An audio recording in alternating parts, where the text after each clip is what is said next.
श्रीमद्वाग्भवकूटैकस्वरूपमुखपङ्कज कण्ठाधक्कटिपर्यन्तमध्वकूटस्वरूपिणी शक्तिकूटैकतापन्नकट्यधोभागधारिणी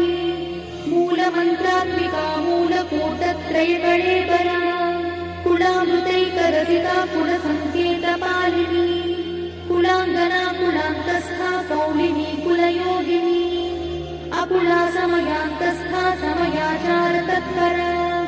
मूलाधारैकनिलया ब्रह्मग्रन्थिनिभेदिनी